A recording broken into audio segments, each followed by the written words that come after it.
Welcome to Middle Fingers Up, the show where we hold our heads high and our middle fingers higher. I'm your host, Kiran McKay. Today, we're exploring a topic that I am hearing a lot about lately. It seems to be resonating with a lot of us, especially those of us from Eastern backgrounds living in the Western world. It's a conversation about identity, belonging, and I guess we can call it this dance between preserving our cultural heritage and embracing the influences of the society we've called home. As Easterners, many of us grapple with the weight of history, the legacies of colonization, the struggles of our ancestors, and the sacrifices made by our families to provide us with opportunities in lands far from our own. Yet, in the midst of this complex landscape, there exists this gap, a sense of disconnection, maybe a feeling of being torn between two worlds, neither of which feels entirely like home. So today, we're here to start that conversation, to shine a light on the experiences and stories that often go unheard, including the complexities of guilt, and hopefully to reaffirm the importance of embracing our heritage with pride.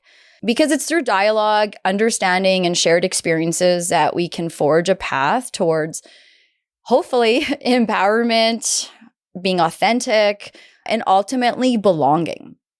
So I'd like to welcome the guests that have been so amazing and willing to join me to have this risque conversation. I will welcome our favorite guest. We get so much feedback when Aman comes on, and then this last time when Brenda joined Aman. So thank you, Aman and Brenda, from episodes 4, Suck It Up, Princess, episode 7, The Cool Guy in the Back Alley, and then episode 42, where both of them were on together, Teamwork Makes the Dream Work. Thank you, both of you, for being here today. Appreciate it. Thank you for having us. Yeah. And I also want to welcome you, Care. Thank you for coming along and not only editing, but also being part of another episode. I kind of feel like this is going to be part of the interracial talk episodes that we've done in the past, because a little bit of what I was talking about in the intro overlaps with the fact that all 4 of us are part of an interracial relationship. So how you guys doing? We are well. Yeah. Good. Excited to be here. Yeah. The Good. sun is shining. Oh, the sun is It is. shining, hey? Yeah. We've broken winter. Oh, nice. We have, yeah. Today, anyway. We're double digits. What do you guys plus today? Okay, yeah, I was going to say, Aman's going to want to know. What are we going to get to? You should tell them what plus we're going to get to tomorrow. It is plus 10 today, Which is amazing. Ooh, double digits. Yeah. with a high of plus 12. Whoa. Can't ask for better. Tomorrow, plus 17. Barbecue, shorts and tank Yay. tops. Smoking time. Yeah.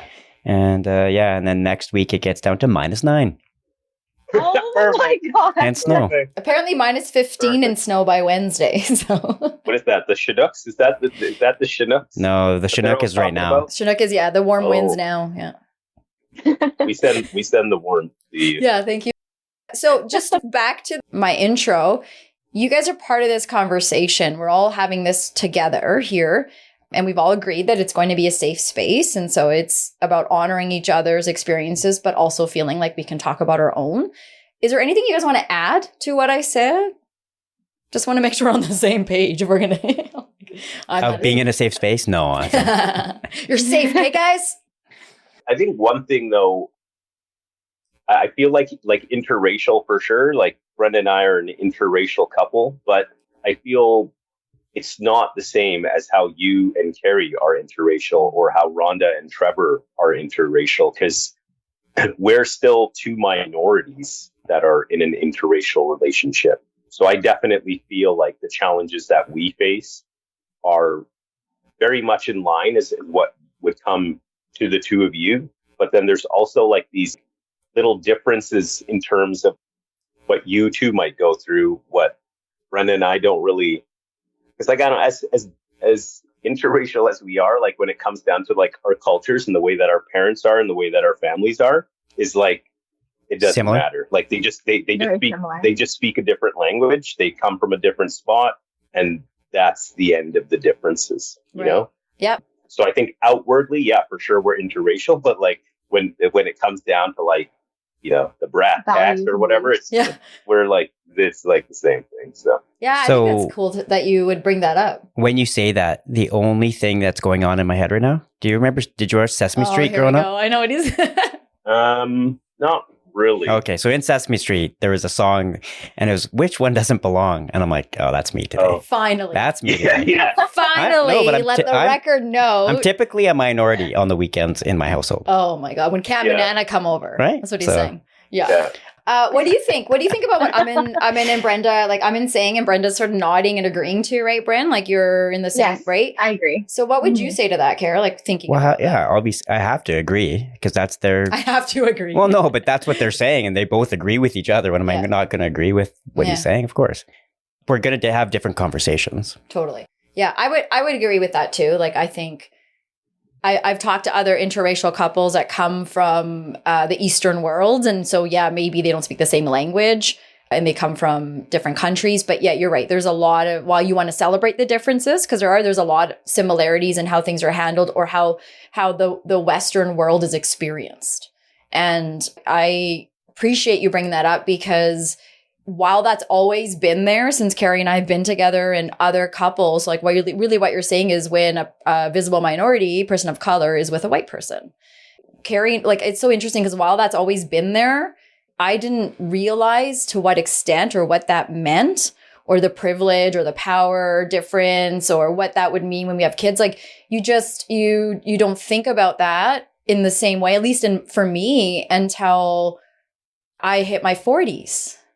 Until recently, when I feel we all naturally start to do a lot of reflecting because it really matters where I'm going now because I don't know how long I'll have, even though I never knew before. Now I'm like, oh, my back hurts. Why does it hurt? It shouldn't hurt, right? Like, so these constant reminders. Carrie and I have been having a lot of these, you know, in over 20 years we've been together. Like my most favorite conversations have been some of these painful ones and some of these validating ones together in the last year and a half about some of my experiences. What are microaggressions? Like I'm learning about that. We experience these all our life and all of a sudden I'm like, oh, that's what that is. Now I know, right? So it's been interesting because it's obviously a ripple effect when one partner naturally is growing or looking at things different way that impacts us. However, there is such an interesting tie for us. You want to add to that or what you think about that? Yeah, I would say that in the last maybe 2 years, like it hasn't been a long time, Yeah. that the conversations have been getting more in depth on this, Mm-hmm. where I pushed back for sure. Like I was all those things. And I'm watching people go through the process I went through and not like I'm done the process, Like, what do you mean? Like, what are you saying? just in like getting to your aha moment of like, oh shit, I was like that. I remember the day and the time and the conversation that blew me away and opened my doors. I'm like, oh, wow. I grew up like that. Wow. It was really bad. I can't tell the story. It was so bad. That's fair. Yeah. That's But fair. it just how I thought. And then, you know, the glass breaking, like, shh, that's what happened. I was like, oh my God. So that for me was the kind of catalyzing event. And that's probably 2 years ago? So what I think is interesting by what Carrie's saying is, I don't know about you guys, but like we also, like being of color, had our glass shattering, but in different ways. I think Carrie's realizing some of how, as a white man, as a white person living here in North America, like what that means day to day when you interact and you hear stories for people of color. So Carrie's realizing, oh, some of, like he said, all the things that he was of, Carrie can say what he wants to that, but sometimes downplaying some of the experiences. And then at the same time, it's like, for me, I'm also reliving some past experiences or interactions and the glass is shattering for me because I'm like, wait a minute, that person wasn't my friend all along. that person only liked me because I was familiar. I was a brown white person to them. You know, like, Yeah. if I came over and was Kiran that just came from India with all of our customs, or Kiran that grew up very proud of being Indian and spoke about it and all that, or was playing Punjabi music in her car, I don't think we would have been friends. Yeah. So you start having those moments and then you're grieving these friendships because you're like, oh my God. So it's interesting because we're having a parallel process. And what I'm so grateful for, you guys, is like, you're right, in the last couple of years, like, I just feel I can actually comfortably say to Carrie, this is how I feel. When we're in that room, or whenever we're in that place, this is truly, and Carrie can actually acknowledge it and say it to me, like, I get what you're saying. I understand. Or today, for the first time, I saw how that person talked to you and I noticed this. And it was like, oh my gosh, like, there's nothing more than your partner validating you for, you know, all the things in the world. But when you're scared to talk about certain parts of you and you share those deep, dark moments, you know, that we all have, it's like, what can't we do now? What can't we face together now? Because we're having these hard conversations today about what it means to be white and South Asian in the same household. That's fucking amazing to me, even though some of them don't feel good afterwards. But you gotta, like, you know, you gotta be okay. You gotta sit in that. Like, why? Like, we owe it to that, owe it to our ancestors, owe it to learning and growing, man. That's why they say growing pains, right? You know? Yeah. Like, our parents didn't have this opportunity, you know? They didn't have this opportunity when they got to that age to sit back and reflect and be like, oh, like, how, you know, what part of our culture do we want to feed to our children? They were like, they were worried about, like, how are you going to feed your children? Yes, like, legitimately, you know, like, do we have, like, you know, they told us to be like, just quiet, like, don't worry about what's said to you, or what you see, or you see someone at the grocery store and I ask them a question and they look at me like I'm speaking a different language because they can't understand the way that my parents speak to them or ask this question. And to them, it's like a big joke. And they're like, what do you say? What do you know, like, it's so, to them, it's like, how dare you speak to me with that accent and ask me where, like, the Chips Ahoy cookies are in this grocery store. Yeah. Right. Like, they automatically now just gives them the opportunity to look down. And our parents are like, oh, don't worry about it. Who cares? That's just the way the life is. Right. Because I brought home those cookies for you. And that's what mattered. That's right. You know? You know, screw everything else. Yeah. We don't care about everything else. Like, it didn't matter to them. You know, as much as it may have mattered to them, they never showed that it mattered. They're just like, we're here because we wanted to make this a better life for you. And that's what we're doing. And the outside noise to us doesn't matter. But we're born here. You know, like, you can't send me back to no other country but my country, which is the one that I live in now. Right. Yeah. So, like, for me, it's like, now we have the ability to, like, step up and stand up and do that for our parents. Right. I was in Houston last week and I had a number of conversations that were, like, I thought very good. What I hear from you is, like, almost like a Maslow hierarchy of needs, where your parents weren't self-actualized. They couldn't be because they were still trying to survive. And I was like, this is amazing that we're able to sit here right now because we have I want to say it's privilege, not my privilege, but, you know, this is a privilege to be able to discuss this and have a conversation how we are now. And I think we should be thankful for that. Totally. Yeah. Right? Because there's many countries you can't talk like this. Totally. And in your parents' generation, they could not talk like this.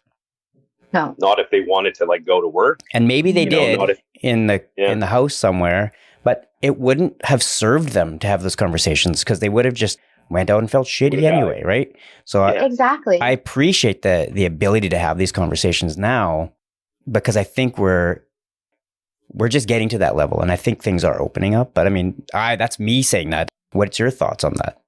I completely agree. They were just trying to survive. It was the hierarchy of needs, right? And they were just trying to feed us, clothe us, and stay in a country that was, well, for my family, for my parents, it was staying in a country that was safe, that wasn't war-ridden. And so they needed to just not sort of let it pass. Even if the racism and all that stuff came at them, they weren't going to sit in it because they didn't have the energy and they didn't have the time to sit in it. They had to move on. Yeah. If you hold that, they would just be angry and disgruntled all the time. And that was something that in our household, wasn't really fostered, isn't really fostered. So I agree with that wholeheartedly. It is the hierarchy of needs. They needed to take care of what they needed to take care of at the time. So my dad called me the other day, and he was listening to Kajal, who was on, and she's the Punjabi pilot that was talking about the workplace racism she's experiencing. And I mean, he's like, do you have a minute? And I automatically think it's his health or something. And I'm like, yeah, okay. And he's like, okay, so I want to talk to you about something. And I'm like, all right, here we go. And so then he's like, I was listening to Kajal's episode. And I was like, oh, okay. And he's like, I learned about what you mean about this microaggressions. And he's like, I look back and I think, because he was 13 when he came here. So he got to experience high school and all that. And he's like, I look back and, I'd be walking to school with his brother, my uncle, and I'd be having all these interactions growing up until today with white people. And he's like, I always thought they were laughing with me, but I look back now at lots of those experiences and they were laughing at me. And so some of it is like survival in that they have to put the head down and do what they got to do because they want us to live a better life, where they want us to be 2.0. Some of it, I think, is also when that was happening, and for some of our parents that came a bit younger even, I don't think they even understood that what was happening was, in fact, what was happening. So they grew up, my dad grew up with a very different understanding about how accepted he thought he was in the society. And I think some of that kind of trickled down to my siblings and I, because while we were very immersed in our culture, we weren't religious. And while they were very strict in an Indian way, we still had some freedoms. So the three of us, my dad put my siblings and I in some sports. We were allowed to go to a friend's house eventually one day and sleep over, but it was our next door neighbor, right? And so I think then I take that trickle effect and then I grow but mine turns into this other whole complex of like, I got to run away from my culture. I hate it, all these sorts of things. So it's interesting now. My point being is like, I'm so glad he called me and wanted to talk about that, because I think sometimes there's guilt at this age now of what did I do by abandoning my culture, my language. I can't speak Punjabi as great as I used to, all these sorts of things. And now I feel like I can start to work on some of that forgiveness and acceptance, because my parents are also growing, and kudos to our parents for being immigrants and still trying to grow and want to, learn all the ways of the world that our generation's not even understanding. Like, I think good for you. And so I agree with what you're saying in terms of my long story about there's lots of room for dialogue. And sometimes we think it's hard to go back and talk to our parents or go back and revisit our past, but it just doesn't go away until we start to find ways to do that. And I think that was a door opener for me too, recently, having that kind of talk with my dad about how do we not blame? How do we not feel like victims, but how do we still say these things happen and yet here we are?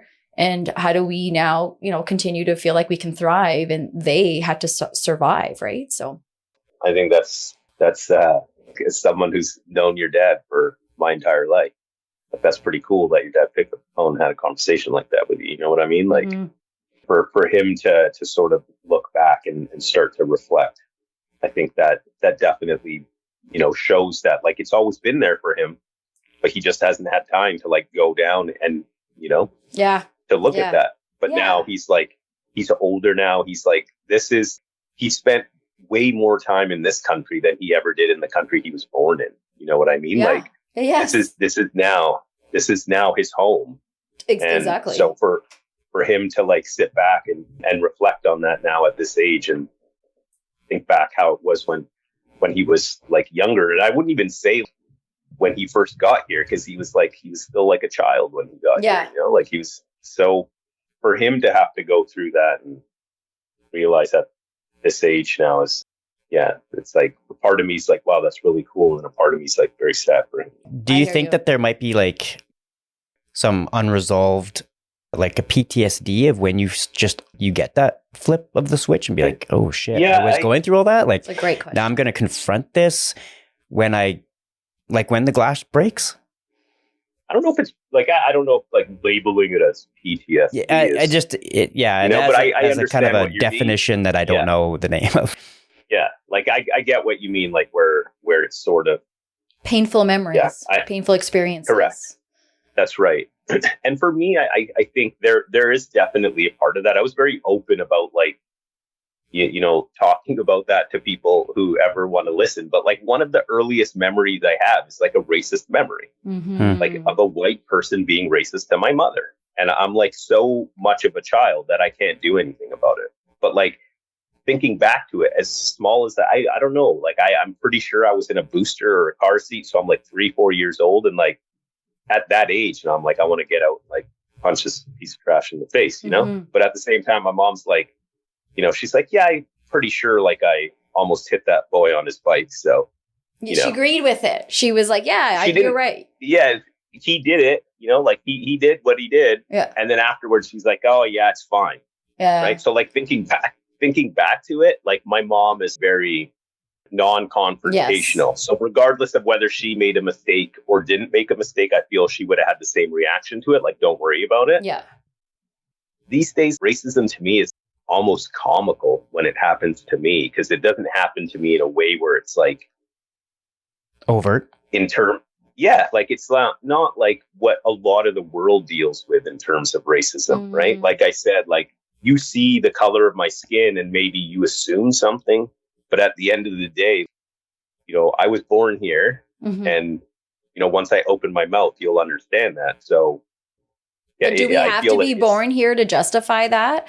You know what I mean? No, like there's those that came here that can't say they were born here, but they grew up here and they just feel the same way as you as, and I was born here. And what I hear you saying is you're making sense of how to manage some of these things that are happening. And if, you know, comedy or however it is that's approached, I think the bottom line is like, it's happening. And totally. Yeah, we're at a space where maybe we can manage it better. But I think what it does when it happens in some ways is, like you said, triggers those other memories. And going back to Carrie's thing of like these painful memories. And I think that's where my guilt comes from, is when you start to see some of these things that you're like, oh, these things happened to my parents or people with me or to me. And you're like, how come every time I'm just so helpless? Like, why don't I say something? Why don't I do something? What's that about? And then you feel guilty because then you think, oh, I agreed with it. I went along with it.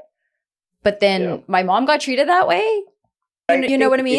Totally. And in those days, I don't feel like it would have, whether we stood up for ourselves and said something, I don't think it would have had the impact back then as it would have today. Because it wouldn't make someone say like, oh, you know what, man, like how Kerry had his moment, right? I don't think at that time when we were that age back in those days, like it wouldn't have caused that reaction.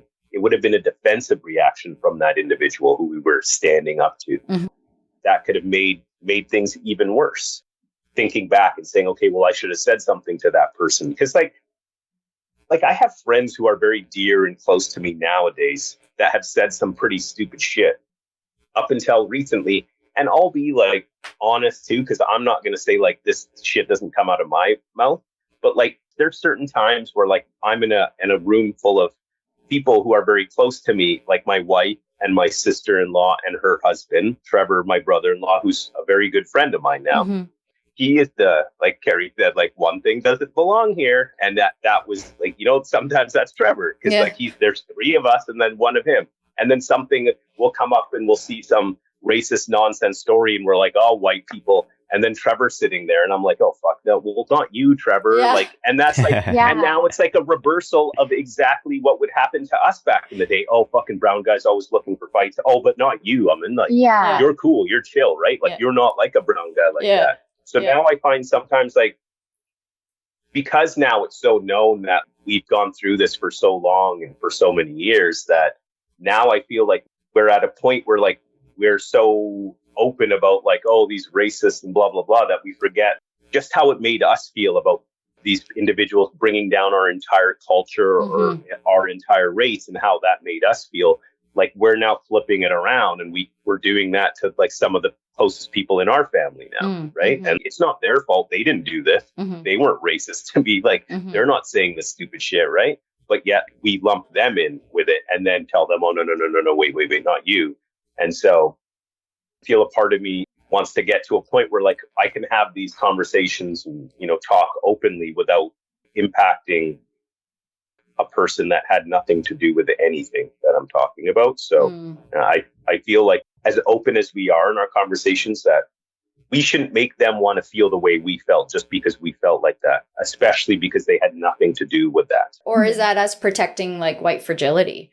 Like I think your point is valid. I don't think you want to make anyone feel shitty. No, not at all. Totally. But however, I think you're made to feel like you don't belong, and then you feel bad for saying something.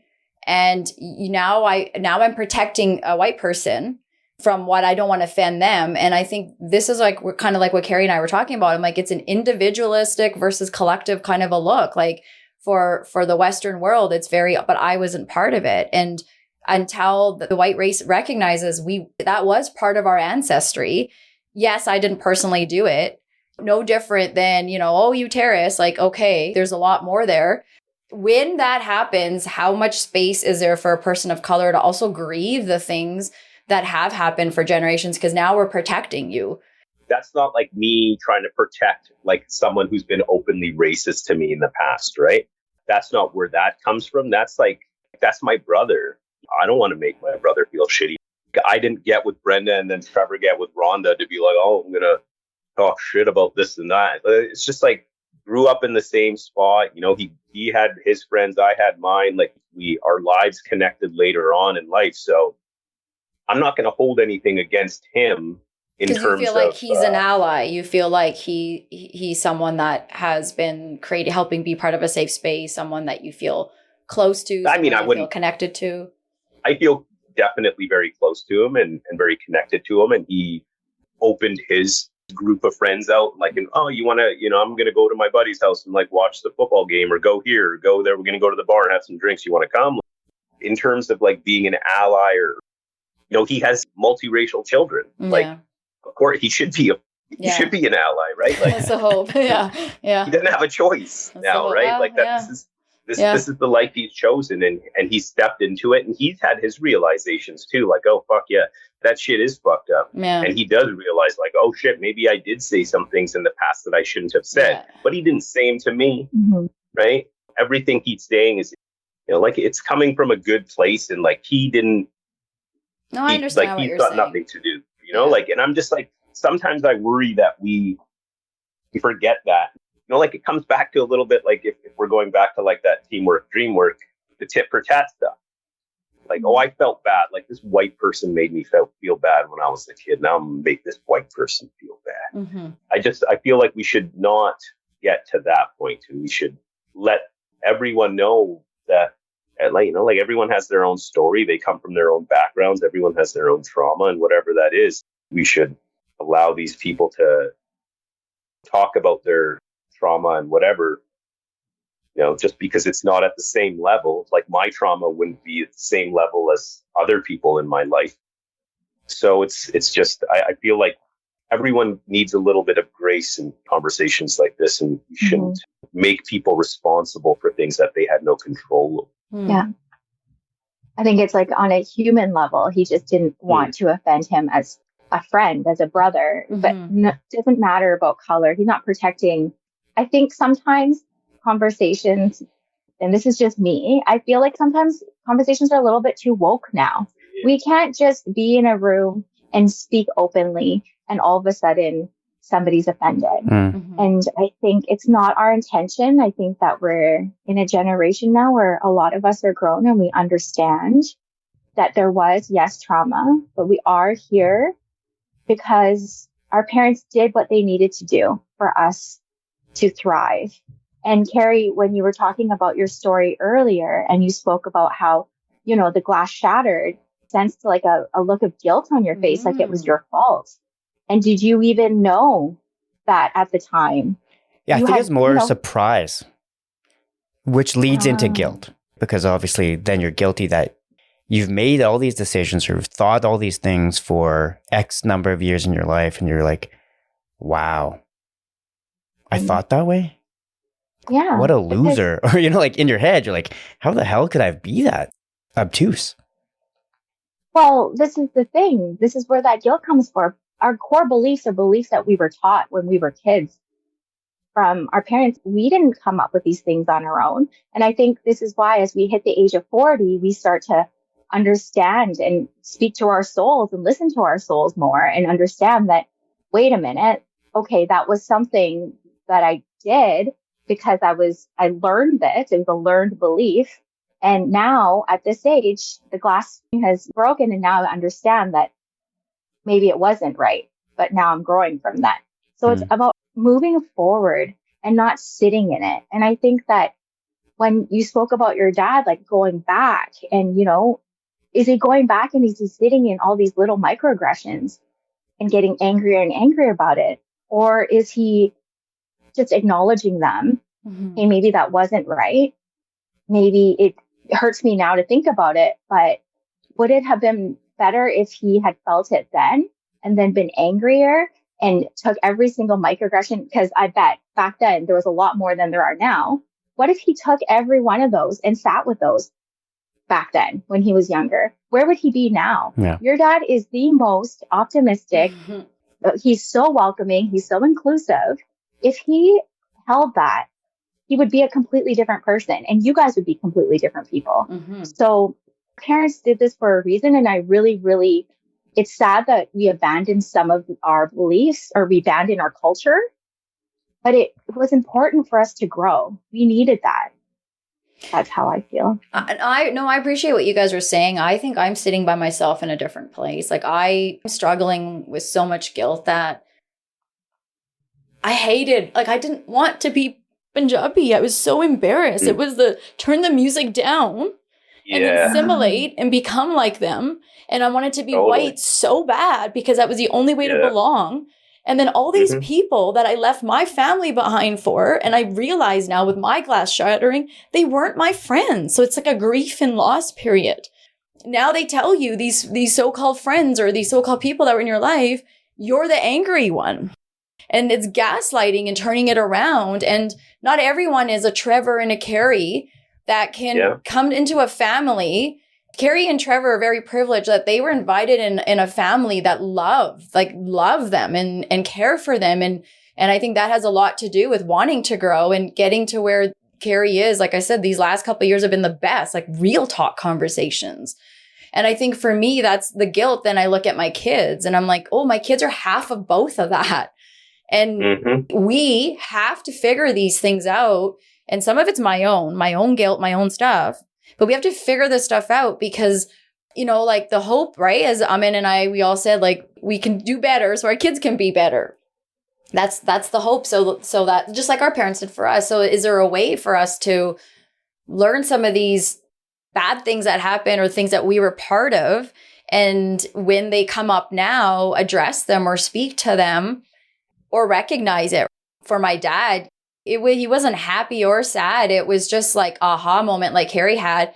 And it was a good talk. It was like, you said I think he was appreciative that he's learning and he's growing because I think it's also helping him. How does he want to address things moving forward and protect himself a little too? And at the end of the day, it was validation between both of us. What I walked away with was, oh, okay, this is that connection, the bridge between the East and the West that we keep trying to build and connect. And like, I appreciated that because it means we're growing and we're learning. It's not anger or bad or good. It's just like we all had different experiences. And I think, like Carrie and I said, we got to get them out. We got to talk about them. But we also, like you said, have to be compassionate and love each other too. I remember 2 years ago, we had a really hard conversation about some realizations on his end and on my end. And like, I remember talking to someone about it afterwards and they're like, oh, like, how's that going for you guys? And we were like, well, we want to do this together. Like, what the fuck? Like, we can't be together now because we have so much love and respect for each other. Like, we can't, I'm realizing my identity, you're realizing yours, and like, we can't still be together. So two people that come from two different religions can't be together. It's kind of like one of those sorts of things. Like, why not? Love beats all. Love beats all. Fuck. Yeah. Well, it really sounds like you guys are learning about each other's inner worlds and then you're really understanding them. So then you can build this relationship where he sees what you see now. Like at the party, when people were talking to you a certain way, he would have never seen that before because Yeah. he didn't really understand your inner world. And now he's in it and he sees it. Yeah, that's all I care. Like, I know there's some beliefs out there. You have to address it to stop it, right? And there's parts of me that can speak up and parts of me that's building my voice and just doesn't know how to speak up when I'm in those situations. But the most important thing, I think, is when you're in an interracial relationship, especially if the interracial relationship involves a white person and a person of color, there has to be an understanding and education so that there can be validation and support. Can I go home or can I sit in the car and can my husband say, yeah, I'm really sorry that happened, instead of, that's not how it went down, but he's so nice. Yeah. And it's like, yeah, I'm sure he's nice. And I'm sure to someone else it didn't go, but my experience is still my experience. And that's the part that I think that we're hoping that these kinds of conversations we have, your woke is a little different than my woke. Can we have these kinds of conversations where we're like, oh, I didn't think of it that way, or I don't agree, but still it's okay. We can still go get sushi later together or whatnot. Do we grow at different steps, right? Like you might be way ahead and I might still be back here, and it doesn't mean we're both not growing. I see this in relationships a lot. A lot of my buddies are 5 to 10 years older than me. The kids have left the house and the husband and wife have not grown at the same rate. And so when the kids leave the house, you have nothing in common anymore. They don't do anything together. They grew separately. The husband, typically in this world here, the husband has worked, the wife has stayed home. And I'm not saying this because it's sexist. It's just how the conversations I'm having, right? Right. But I feel like we need to have these conversations like almost daily, just so we can grow parallel. Like, it's very hard to grow parallel with somebody, right? Totally. If you don't communicate, for sure. So I don't know. I just feel like That's a good point. We're doing this to grow. In my head, that's what we're doing. I've never said it aloud, but I think we're doing this to grow parallel with each other. So when the kids leave or when something happens, that we're closer together than further apart. We might not agree. We still argue. I still get pissed off and vice versa, right? But we're not so far apart that it doesn't make sense to each other. Yeah. And I think that's like an awesome thing to model for our children too, right? Mm-hmm. Yeah. Because we have open conversations in front of our kids and they see like, oh, look at, our parents are talking. And usually like, I don't remember back in the day, like my parents ever sitting down, like having conversations like while we're in the other room or over here or whatever. Usually it was time to eat. Yeah. Your food is done. Yeah. Nothing of substance, right? Now I think it's a great thing to model. And I think another thing is going back to that abandoning of culture. Like, I'm right there with you too, right? Like, I had those same feelings. And I think a part of those same feelings is because we grew up in a place that we weren't well represented. Mm-hmm.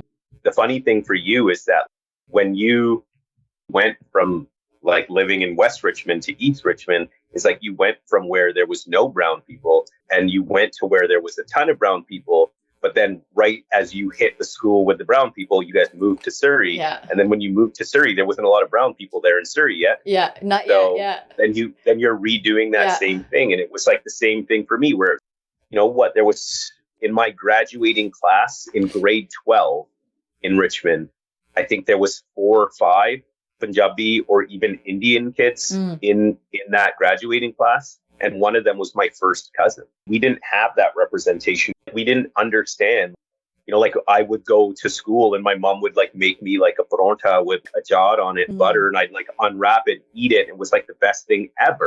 But the dude sitting beside me, he's like, what's that? That stinks. That's gross. And I'm like, oh, well, fuck, this is gross, Mom. Don't ever fucking pack this. Yeah, how dare you make that? Yeah, send me to school with this tastiest turkey ever. Yeah. Who like now AJ's like, these days AJ's like, if Mom sends these, like, yeah, I'll take that. Like Brenda will do that for him. Like roll it up. He fucking eats it up. He's like, can I have sour cream? He's like, his favorite thing in life is like taking butter chicken to school. And like the kids are like, oh, can I have something? He's like, fuck you, eating it on his own. Right. Like that wasn't how it was. And then I went from like eating good food to like these bland ass fucking turkey sandwiches. Oh, you got a sandwich? Oh, you want to trade sandwiches today? And like everyone loves sandwiches. Right. But I just think it was so different of what we thought. And, we're so young, we don't understand. They don't understand either. So they're just coming from a place of like, ew, that smells very different from the food that gets cooked at my house. So it might not have even been coming from a place of actual disgust. It was just a react. How many times have our own children, we're eating something that we think is good, or we've got something and they're like, that's gross, or they're saying that to us, and it's not because they hate us. I feel back then it was like, if we had the ability to be like, man, no, this doesn't, it's not bad. Like, here, take a bite of this, no part of me, I would always feel that same thing. Like, oh man, I wish I was white. Yeah. But you were told to be quiet. But you were always told to be quiet, be in the background. Thing, so if the majority is saying that stinks or that's gross, you're going to be like, well, you're right. Back to survival. I'm going to take a turkey sandwich, be friends with this person, be as close as I can be to that person in however my actions are to survive high school or to survive school. Totally. Yeah. Mm-hmm. And you do it. For me, I think a part of my guilty thing and like going back and thinking about like, oh, these people really, they weren't my friends. They weren't on my side. Like, I think I'm very fortunate in terms of having like a very close knit group of friends that, even though that was how it was perceived back in the day, like, I've grown and grew with these individuals in my life, and they're still there. I'll tell them these stories about the first feeling that I had, and they're like, oh shit, man, that sucks. None of them's like, fucking pull yourself up from your bootstraps or whatever. They're there for me. They're growing with you too. It feels good because like these individuals, like, they're very close to me. Like, they're like my brothers. So I think for me, that's the fortunate part. And one of the parts where it's helping me, I think, in terms of like, these people are still in my life. So there's a little bit less guilt in terms of like, if I had just brought them in, one of my closest friends, like Colin, is very white, but Colin, as soon as I started inviting him, like, he would come to our house and I'd just be like, going back like rookie and, Pronte and Ajaj stinks. Like, no one wants to eat this. And he'd be like, oh shit, bro. Like, what is that your mom's making? Can I oh no, you wouldn't like that. You wouldn't like that. He's like, well, fuck you. How do you know I wouldn't fucking like that? How about you pour me a bowl and I'll tell you if I like it, and then I'm like, oh shit, like, maybe instead of like hiding my brownness from these people, maybe I should invite them in and show it. And sure enough, they're like, oh yeah, dude, this is awesome. Like, oh fuck, your mom's so nice. Oh shit, you guys, oh yeah, like all of this is so cool. Right. Like, oh, you do have a cool car. By that time I was like, fuck this. I had so far abandoned it that there was no part of me wanting to reintegrate that back into that at that point. So that's right. And that's what I feel bad. And like that, the worst part for me is that I hold on to this feeling that I'm like, my parents did all they did and came here and did everything for us. And now, like, I haven't given their culture to my children. So like, I feel so bad because I feel like like, not only will I lose my parents, then I'm going to lose our culture too, right? That's the fucked up part. Like, that's what fucking gets to me. Like, that's what impacts me the most, is because they love our children so much, right? Like, they did everything that they did so we can get to this part in our lives. Yeah. Like, we can have these children as grandparents now. Like, my mom, her goal in life is just her fucking grandchildren. It's her investment. That's what I heard an auntie say one day was, we have kids so we can have grandkids, because it was her way of saying, like, we got to survive and do what we got to do, but our grandkids are going to be the investment we get to cash in and enjoy. So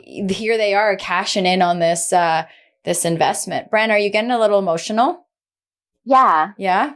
That's just, it's sad. But now that Aman is realizing it, he's becoming more proud. And I think that is important, because when that stuff was happening to us when we were kids, we weren't taught to be confident about our culture because our parents were assimilating. They wanted to blend in as much as possible. So now in our homes, as we're proud and as we educate our children about their culture, when they come in with a lunch that looks different than the other kid, the kid says something, our kid could be confident that this is something that we all eat. This is what I eat at home. It's delicious and you should try some. Mhm. So, we take this and we inject it into our children so that they can go to school and be proud of their culture and be proud of where they come from and where their grandparents came from. And turn the Punjabi music up, or the Vietnamese music, whatever, Vietnamese music up, not down, right? We were listening to it because we want our kids to start. I even want to immerse myself into some of it and, understand it more, because it's true. As we watch our parents age, we know that it's going to change soon in the next 10 years. Yeah. And we need to their legacy needs to live on because they've worked so hard for us.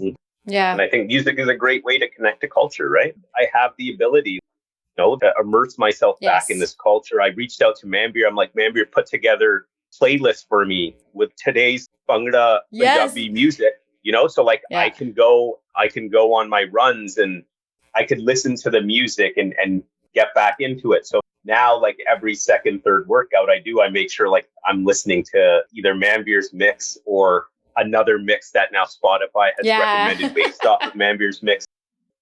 In order to move forward and really appreciate the people from our culture that are paving the way and getting out there, whether it be with the artwork behind, here on my wall, whether it be the music with local guys that are on the radio, guys DJing the Canucks games, whether it's Arshdeep Bains, when you start to see people from your community making it, and whether it's making it big, like to the NHL, or call them up and say, could you come on my podcast and talk to me today? So other people from our community could connect. I think those things fill my heart and allow me to actually be able to go to the past and face the dark stuff, because I feel like I owe it to go back and still, feel that guilt, go through it.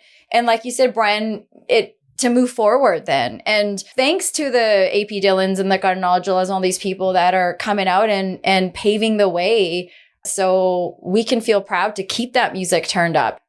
Let's take a second here. We are doing, this is the second time in a row I've done this. Friday's MFU was at the end and today's too. So maybe we're moving it to the end now.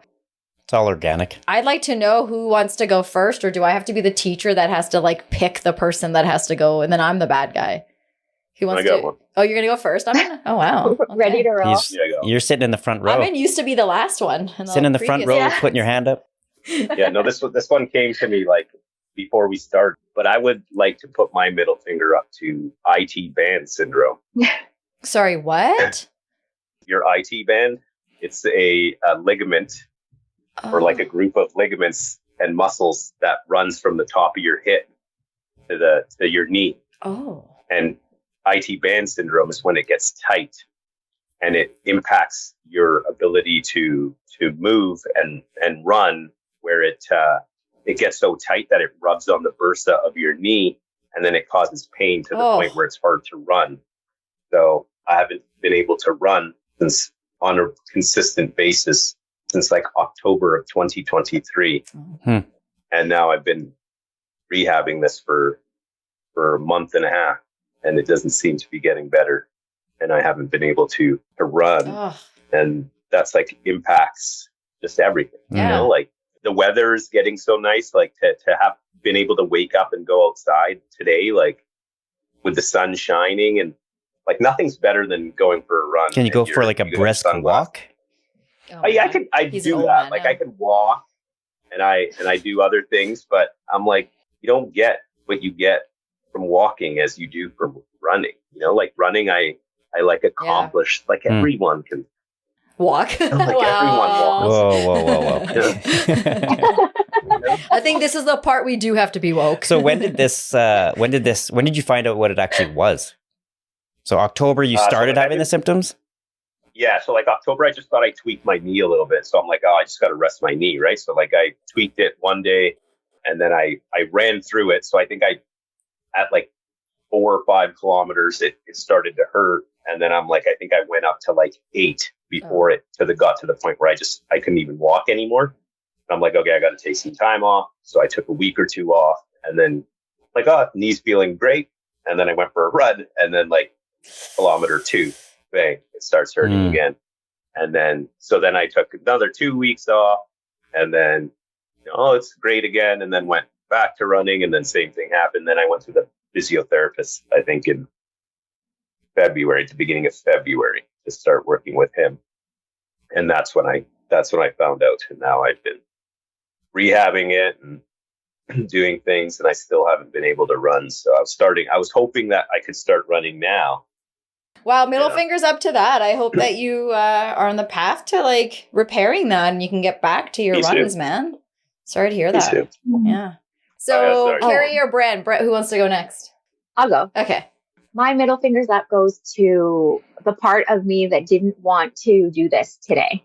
Oh. Yeah, because that part was the insecure part that was worried that my story was going to offend people or my story was going to upset people. But this is a safe place, I know. Yeah, that's where it is. And we had a chat and I was mad at it, but we worked through it and here I am today. And how do you feel now that we've been having this conversation? Like, are some of those worries still there? No, actually, it was that voicemail I sent over to you and you validating me so much before the show and just saying, hey, like, I feel that same way too. I sort of felt like it because the narrative around me, there's no opposing forces. It's just this one vision. And I just worried that this other thought that I had about acceptance of it was not okay. Yeah. So now I'm learning. Yeah. The conflict. I'm learning that it's so funny that you brought that up as your middle fingers up. Did you want to add anything else to that first? No. I think that's good. I think that's all. I just want to like respond back to that because you think I validated you in my response, but when I told you before we start recording, I saved this message that you sent me because I think we were on different wavelengths in that moment, like what I was going in to have this conversation for and what you were.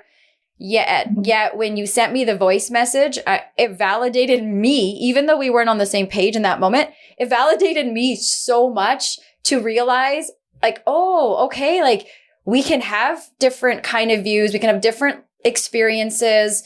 We can even come from similar cultures and have that. But where your feelings were coming from, the bottom line, mine were from honoring our parents' legacy and honoring our culture. And at the end of the day, I hear that from Aman. I hear that all around here. It's just sometimes for someone like me, it comes out in anger. For other people, it comes in different ways. So hearing the way that you put your words together and did that voicemail, I was like almost in tears. And I was like, this is the most validating thing that Brenda is saying ever. And that's why I said back to you, like, don't you think we need to do this even more then? Thank you so much for that voice message, to be honest. And then showing up today because these kind of conversations are tough. There's just no wrong or right. It's just how you think. Yeah. Our parents didn't do anything wrong and neither did we.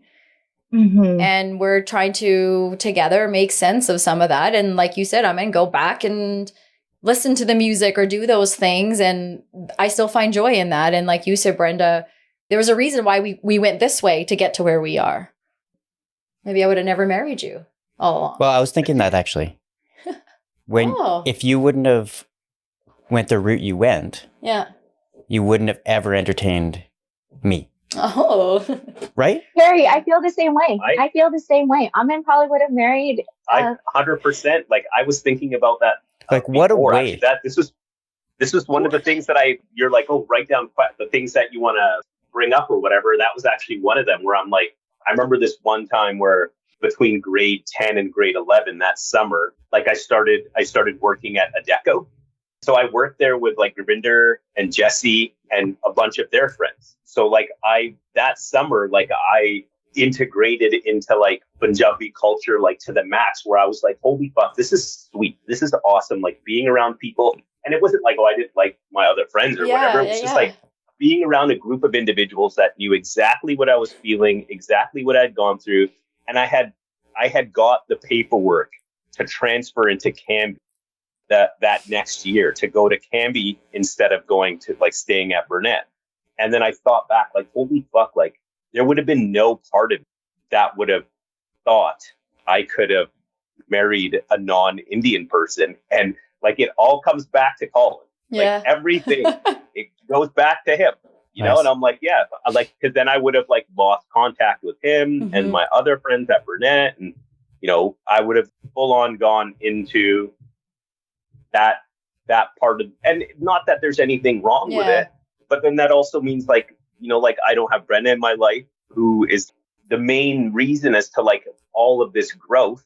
Like my children wouldn't be around, like I wouldn't have them. Like I would have had maybe different kids. Who fucking knows? I don't know. Yeah. Totally. What would have happened to like, just crazy. It is. But yeah. Sometimes you lay down this foundation when you build a house and we've all been together on the same amount of time and things are great. And then just like a house, you need to renovate.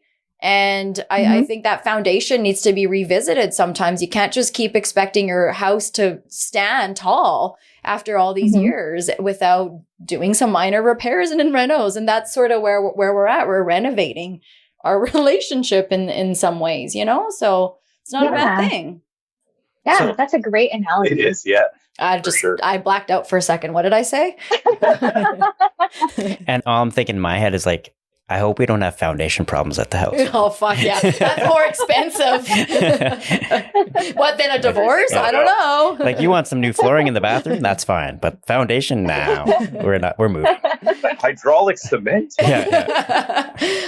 Can I just clarify one thing? What's Cambie and Burnett? Are those two streets in Vancouver? Those are, Schools. No, that's like schools. So like Cambie was like on the east side of Richmond, and like there was like all the brown people were on that side. So Brenda, it's funny when people think like, oh, you grew up in Richmond, they automatically, I assume that either I went to Cambie or McNair because that's where the brown people were. And then Brenda's like gets it the other way because she's Asian. They just assume she's Chinese, so she's in the west side of Richmond. So they're like, oh, like Cambie. I'm like, no, I went to Burnett. And then they ask her that. And she's like, oh, I went to McNair. So she went to like brown school. I went to Asian school. Nice. So I also wrote down here, I'm like, what a way to push your culture away by marrying out of your culture. Yeah. So you guys are having this, this survival technique, whatever you guys are doing in high school, trying to, as Kiran always says, she had her white girl complex. If it wasn't for that, I wouldn't be here. And I think once you went through that and then you were able to grow from there into now, and every day we're thinking we're doing something different. So is that what you kind of thought, Aman, as well? Like, oh, I'm going to like marry outside my culture because I want to be different, or was it just, oh, I love this chick, or both? No, I think a part of it was for sure. I think not being with a brown girl. You know what I mean? Like, just like how I, like talk about like, oh, everyone's like, oh, brown guys fight and like shoot each other in the clubs and shit. Like, to me, it was like, oh, brown girl's crazy. That's I'm like, I can't deal with that. But I'm crazy anyways. Yeah. Girls just be girls. Yeah. It was just one of those situations where it was for sure. Because like when me and Brenda got together, we were only 20. Yeah. Like, babies. I was still very much in the middle of abandoning my culture. Yeah. Like at that point, it was just getting to like the peak of me abandoning my culture. And because you were 20, you knew everything. So, 100%. right? Yeah, totally. Like I was so well versed in the goings on of the world. Totally. And I felt like, take this, this on. But like a part of me thinks back to like how upset my dad was. And, now I think back to maybe he's upset because he's mourning a loss of now I can't have the same type of relationship with this woman's father as I maybe would have had if it was a brown woman, like an Indian or a Punjabi person. How am I going to speak to them? Like, they might not understand me. I might not. And I don't know. Like, maybe I should ask my dad, like, why did you get so mad when I got this, like, Asian person home? Which I never have. But I will say, like, that lasted all of not very long. And then one day he just walked up to Brenda and he's like, I've been noticing you leave the house very late at night and the door stays unlocked. He's like, here's a key for you so you can lock the door when you leave the house, So like... Because you guys were studying. And also awkward. Yeah. Yeah.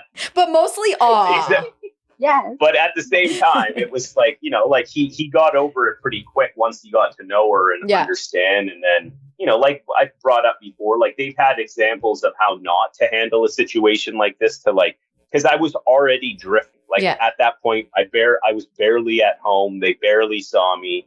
I was already going. Right. So like at this point, it's like either I take a hard stand and say, no, you shouldn't do this because of all of the feelings I'm having, and then literally push you out of our lives, or like, do I accept this is what you're doing at this time and sort of just continue to live my life, understanding that, well, I'd maybe rather have my son living here and like being a part of the life as much as he's going to be a part here, versus like saying, no, you can't date that woman. Yeah. Now you have to like, I'd rather gain one more than lose two. And like, isn't that so, like at the time, you know, for me, it was like, oh yeah, you should think that way. But when we look back, like doesn't your heart just melt in how your father was able, one more sacrifice in one way, but also like just growing and coming to this place of this is also my son's life and what means more, because how many families do you hear where that doesn't get to happen? Yes. And we grieve, right? These relationships, but how lucky were we in that our parents were willing to take this big risk with us? Do you want to do your MFU or does anyone want to add anything to that? I have one more question. When you were growing up, do you feel like you're pushing your culture away, I guess, A? And B, was that part of it to be like with the brown guy? Or was that nothing to do with any of it? You just like met him and was like, oh yeah, it's cool. Yeah, I think I just like met him and he's cool. And it wasn't that my goal was not to be with a brown guy. I didn't have any Vietnamese people. I had 2 Vietnamese people in my grade in high school. I didn't have, besides my cousin, well, my family friends and my sister, I didn't have any Vietnamese people. There's actually not a lot of Vietnamese people. Like I'm in Surrey. Mm-hmm. There are some, but it's not like the influx of Punjabi people that there. And it's not like there's not like a place. Right? Yeah. You know, like usually there's like a place in a certain city. Like this is like where Chinatown all the Italians or live. And this is where, So you know? I didn't have the opportunity to even explore that. Did you feel like it was an expectation from your parents that you married within your culture? My mom had already had like someone, like their friend was giving me like their email address of their son and stuff like that. And so this was like months after we had been. Wow. Like, I swear, I was like sitting there when she like gave her the piece of paper. She told you to pass this to Brenda. Yeah. Legitimate. I remember Brenda being like, my mom wants me to go out with this guy. I'm like, we're dating. So yes, because my sister married a Vietnamese man. But was that the email? Same email? Yeah. Yeah, but so it wasn't really, it was obviously, you know, that would have been ideal for them. But when Aman came along, they weren't as happy. I beat out a white guy too that she was beating. Oh. Yeah, but they weren't happy. But, you know, they understood that love is love. Yeah. They just want us to be happy. Yeah. And that's just, that's my parents' motto. All right. Let's hear your MFU, Carrie. Yeah.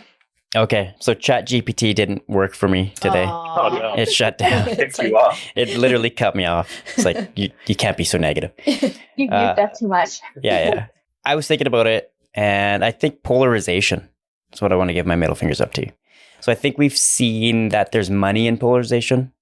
So there's no middle ground. Like, if you're not with me, you're against me.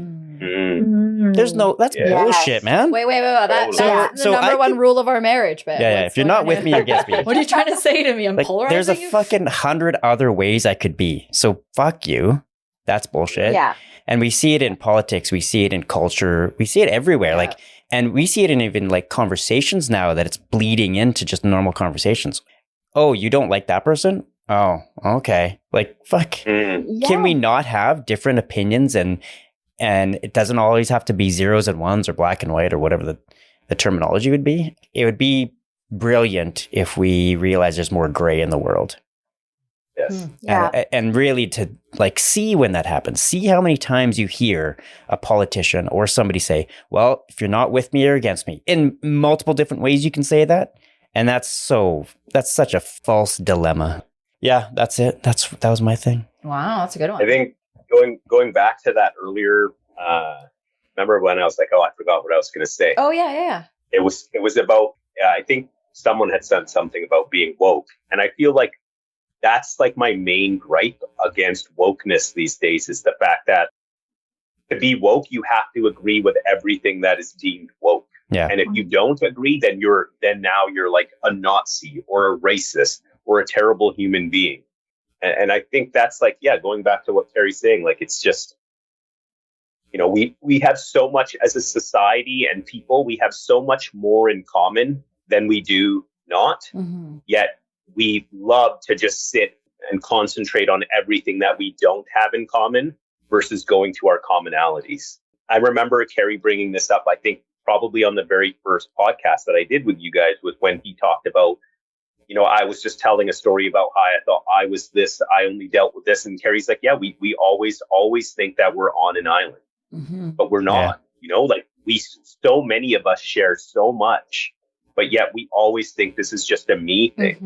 And it's, if we were more open and understanding that, like, and I'm not going to go to like, like the hard left or the hard right. So like, this is not talking about that, but like, giving someone a little bit of grace. Like maybe this is how they grew up, and all they heard when they grew up was this one specific point. So they never heard the other side of it. So try to help them understand the other side of it without the secondary thought of making them believe your thought, right? Just present, okay, that's what you believe. Well, this is what I believe. And that's it. You don't have to, they don't have to force me to believe what they believe. I don't have to force them, to believe what I believe. Just you say your part. And now you go back to like having all of those other things in common. Right. Like it may have started a while ago, but I've just been noticing it more and more. It's a dilemma, but it's not real. Like it's not, you're not one way or the other. Like, no, I don't agree with either of those options. Or sometimes it's like, I don't know, because today where I sit, I'm being educated so much via social media, via my children, via my own past, all sorts of things, and the people that I'm around. And so sometimes there's things that I hear that I'm very curious about, and I'm also very fearful of, because I know going into that, I may come out in a different place, or I may come out not for that. And what is that going to mean? Where does it start and where does it end? Find a bunch of hot button points. And if this person doesn't agree with you on X, doesn't mean they're a right wing psycho or a left wing psycho. That's just one opinion. Sometimes you're just not educated on certain things. So you take a certain stance, and then someone educates you on something. I'm not this way or that way. Maybe I'm just in the middle right now learning my shit. That there's lots of possibilities and a lot of outcomes. And what I really like that you said there, Aman, was a big theme of a lot of what we talked about today too, is this being compassionate, of somebody presented it to you in a way that was kind and gentle. And it actually invited you to be curious and want to look at that more and be like, I was coming at it this way and I didn't even think of it. I just want to add, when we talk about these conversations, so I think it's important for us to have the intention into going into these conversations, not with the want of persuading somebody. We just want to understand them. If we go in wanting to persuade them to your side, then it's never going to work. So recognizing that within conversations as well. 100%. Growth comes at different times. And if we care enough about each other, do we want to be there when that growth arrives? When Aman realizes that thing, or I have that, like, how cool is that to see that with your loved ones? Like, oh, you had an aha moment. Let's celebrate that. Not, I told you so. Or about time you got here, which is sometimes we do that, because we're not patient enough. So sometimes we do that, don't we? Shut up. The one thing I wanted to go back to was the voicemail and the text message. So when I read the text message from Aman about what you wanted to talk about today, I was like, that's fantastic. I thought it was fantastic. But what I read, what you were writing, was like you're very saddened and disappointed, but I'm like, I saw it as the beginning of something. That now that you can make that switch, that you realize it, and you're realizing it now while your parents are here and all this stuff, right? So it's like, I saw it as this huge positive push. And I don't know if that's how I didn't really get that from your text messages. It sounded like you're fairly upset with yourself. I was. Regardless of when it happened, the fact that it happened, I think you should be very proud that you got there. And that that now you can do something about it. It's not like there was never a door closed and you couldn't open it again, right? The door is always a bit open. So I just want to say that I was like really impressed with that text message. I read it differently maybe than what you were thinking. And I hope you're there now. I don't know where you are now, but. It's funny that you actually say that, because like, as soon as I started bringing this up to Brendan, I was like pretty emotional about it. Like, like thinking about it and just like, feeling like I let people down in my life and such. And she said the same thing that you just said to me. She's like, you know what, man? Like, okay, great. you feel that way. What are you going to do about it? Yeah. It's like your parents are still here. This isn't like a realization you come to at 80 years old. Exactly. Right? Like Exactly. You have some time left. You have some time with your parents. We have time with our children where we can reteach them these things that we want them to learn about us and about our parents and about half of their cultures.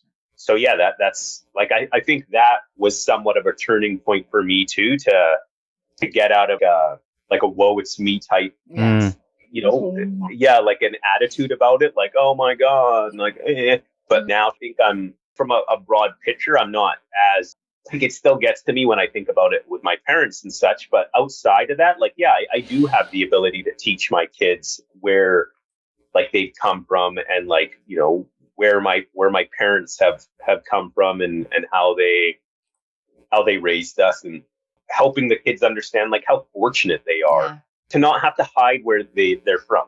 That's right. Yeah. Like, and who they are, and be proud of where they come from and what they are. And because you know what, man, like for like me and Karen, like we come, like our fucking culture compared to other cultures is pretty fucking awesome. Yeah. Man, like we got good fucking music, and we got Great good food. Yeah. I hear what you're saying. Like there's so much pride. Like I don't know, now when I go to a Punjabi wedding, when I'm barely even invited anymore, versus back in the day when I hated going, like I'm just emotional the whole, I just value so much everything from the tapala to like, to being in the gurdwara, to the prasad touching your hands, to seeing the grandmas and the grandpas, and that now grandmas and grandpas don't have to sit on the floor anymore. There's a little bit of a, bench for them in the back, and all these little things. And you're with your relatives and you're laughing and you're making fun of each other. And then you go to the reception and you dance, all these sorts of things. Like that's just one example of a wedding, but these customs and things, I'm like you too. I'm in where I'm so glad that I'm here right now and we can enjoy them in a different way. And to hear the boys say, I'm so proud to be Punjabi.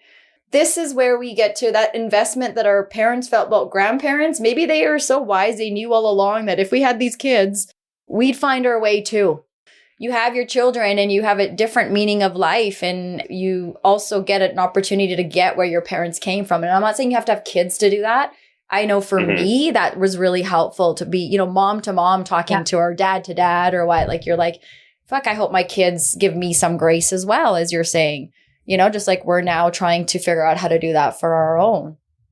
Yeah. And I think it's funny too, because like part of what brought this to the forefront of my thoughts was like, was actually Harjot when he was on your podcast, and he was talking about how like he makes it a point, like if he stands up in front of a group of people and there's like other Punjabi people there, that he'll speak in Punjabi to them, because maybe they don't understand, but like I want them to be included in this. They should be included in this, right? And that was a big part where I'm like, fuck, that's true. Like a part of me originally was like, we live in Canada and you should learn how to speak English and you should know how to speak English and understand all this shit. And I'm like, well, now I'm thinking about it from a different point. And like, he pointed that out very well. Yeah, I know. It was me. It was so, you're talking about when he did his wedding speech. And at the reception, everyone talks and makes so much noise. But as soon as he started talking in Punjabi, you could hear a pin drop in this massive hall. And he did it at Cam's wedding, He did it at Cam's wedding, too. Yes. I remember him. He got up there. Yeah. And at that point, I'm like, he speaks fluent English. I'm like, what is he doing? Like, he could just say this in English. Yeah. But then when I heard him talk about his own wedding and why he does that, I was like, God damn it, bro. Like, props to you. Like, for you to have that understanding all throughout this time, and to come to with that, not like I'm going to flex and I'm going to show all of these people that I can speak Punjabi and be like that boy, like, oh, look at that boy. He speaks Punjabi. He didn't even think about it from that point. He wanted everyone to feel included in his time, like in his wedding. And like that to me was like, fuck, like I felt really, as good as I felt for hearing him say that, I felt really bad thinking back to all those opportunities I had to think about it that way. And I didn't. And I was like, fuck, Harjot, you son of a bitch. Can I ask you, what advice do you have for you and other people that exactly what you said is like, you want to celebrate someone else. And sometimes we then feel shitty, about our own lack thereof. And that's not really what this is, because we've said this enough times today that our experiences are going to shape us little bit, even if we grow up in the same house, it's going to shape us different. So what advice would you give yourself right there, or someone like you that says that I think, oh, thank God Harjo for speaking Punjabi like that. But now I feel so shitty that all those times I didn't do it. What would you tell someone like yourself right now? I mean, it's all about like empathy and grace. I think it just comes back to that, just to like understand that at that point in time, like you took the stance you took because that's the stance you thought you had to take. There's no point in sitting and, like Brenda said, sitting in that and thinking bad about it. Cause I did do that. Like, I'm not going to lie. Like there was a 2 to 3 week period, a month, maybe even, where I had started feeling these feelings, and I just got into a really shitty fucking place. Yeah. And it was a while. And it took like Brenda to like, you know, like she just had enough at that point. She's like, you know what, man, you've been a jerk lately. And I don't know what it's been and what's happening with you, but like, you got to figure this shit out. Cause like, we don't want to deal with this anymore. It's too long. You got to get back to like what you were doing before. Wow. I don't know if you have to go and talk to people or do whatever you have to do, but she's like, you got to figure this shit out. The way that you've been feeling and like your reactions. And then she actually, this was like the one thing that I was like, yikes. And this like snapped me out of it. She's like, you know, you've had so many reactions instead of responses. You know, like you are reacting to the things instead of responding to things. And I was like, she said that. And I was like, that entire, however long it was living in like a woe, it's me. Like, me. And then I'm like, shit. And then she said that. And I'm like, oh, fuck. And then like right then. And like from that day, I feel like I've been a lot better, but good. Yeah, it was just, you know, like that, every like now and again. Rescripting that way. Cause reacting That's right. is like, I don't have a choice. Response is I do have a choice. And even when we don't feel like we still do, and to some degree. And I think that's that example right there of Aman's at a different growth path than you, and guiding him through, and, you know, having that kind of love and trust to be able to say, like, first of all, get your shit together, you're driving us crazy, but also like, let us help you here with this. And, you know, I think kudos to you to be able to, that's great advice to be able to give about, okay, I'll have that self-compassion as well that you want to give others, and be okay to sit in it, but also like, what are you going to do about it now? What's the thing to do? Just be like empathetic to yourself. Like give yourself the same grace you would give other people, instead of sitting in that and feeling bad for yourself that this is how you treated this person, or this is the way that you handled this situation or that situation. Because like all that does is like drum up bad feelings that compound on one another. And, you know, like then they get so high, and then it blocks out the light of your life. You know, now all you have is this like big building of tall feelings that has blocked out the sun. Yeah. You know, so, Brenda's so cute. She's pointing at herself. Right. I think that's great. You have more advice? You have more to give? No, that was all. Yeah, like when you're in this mire, were you not running? No, I was not doing. I was for sure. My running was not. He was injured. Yeah, so like I wasn't able to walk. IT band. My leg was fucking IT band, bro. That's right. You know, so like physically, like I was still doing my strength training, but like your physical exertion from strength training is so different than your physical exertion from like cardio. Like, cardio is like you're pushing it. Yeah, you're pushing it from kilometer 1 to kilometer 10 or 19 or 20 or whatever the fuck you're doing. Whereas like when you strength train, like you lift heavy weights 5 times and then you sit there for 2 minutes. Yeah. You know? And then you lift it and then you sit, and then it's so it's not the same. So there I know too, like I've spent the last 2 years understanding that my physical and mental strength is one and the same. Yeah. You know, the exercise I do for my body, I need for my brain. I think that's like, for sure, that was part of it. Such a big topic too, that, you know, maybe you'll come back for like the 1000th time. You're just a great role model, you know, from day one when you've come on here, just sharing all your struggles and the things that you've had to go through to get to. And both of you to, you know, Brenda, for you to be there along the way with Aman and with the patience and the support, man, like, you know, a lot of credit goes to Aman. However, like the support that backs it up has to get the credit too. Like kudos to both of you in the way that, you know, you're going about learning some of these things in your 40s. But one thing we should get back to is I think you wanted to touch on the voicemail. Oh, yeah. So I just overheard the voicemail because she always plays things on speakerphone as loud as possible walking around the house. I can't hear. And I'm sometimes losing my talking to hearing. people while they clean, and they do that too. Oh, yeah. Yeah. And they're vacuuming with the This is speaker all on. guppy. All your fault, Mom. I heard that, and Kieran's like, "Oh, okay." I'm like, "That's awesome. That's the episode right there. That's people's emotional responses to having conversations that are difficult is why we should be talking." And you got there. You said, right? Like, correct? Yeah, definitely. Just within that voicemail, as I was saying it out loud, because it was all in my head before. Even actually having a conversation with my girlfriend about it on our walk, she was like, "Yeah, I totally feel that way." And I just felt like I was the only person. And then for you to validate it too, it was just, yeah, this is growing, right? This is learning to speak your truth and being confident in your truth. And that's not necessarily something that we were taught when we were younger. So it's a new thing we're trying out. And it's nice to be doing it together. Yes. Okay, guys. Okay. So is there anything that you guys wish I had asked or that we brought up? Because I know we've been talking about this for a while that maybe we missed or we want to go back and circle? I think I'm good. No, I feel complete. I feel complete. Yeah, right? The way I feel now versus like leading up to it, very different. And it's like sometimes you just got to go and have those conversations. Instead of sitting in that anxiety ball of, am I going to say the wrong thing or what? So, and with the right person, you need the conversation with the right person. Yeah. Cause if you do say the right thing, the right people will help you out with that too. Right? Yeah. Okay. So I think I owe you all a huge thank you for your time and also going there. Cause sometimes you got to go back and revisit guilt and revisit hardships, and all of you were really, really kind and graceful in doing so, and also hearing each other out. So if you're okay, we'll conclude here. And so I'd like to also invite everyone else listening to reach out to us. If there's anything about this episode, we always say these episodes are door openers. If there's anything about this episode that you connect with or you want to add to, please, please, please reach out to us. You know where we are. Thank you so much to Brenda and Aman and Carrie for joining us and having this conversation. And I think this is one of many more to come for us. So thank you for having us. Yeah, again. thank you.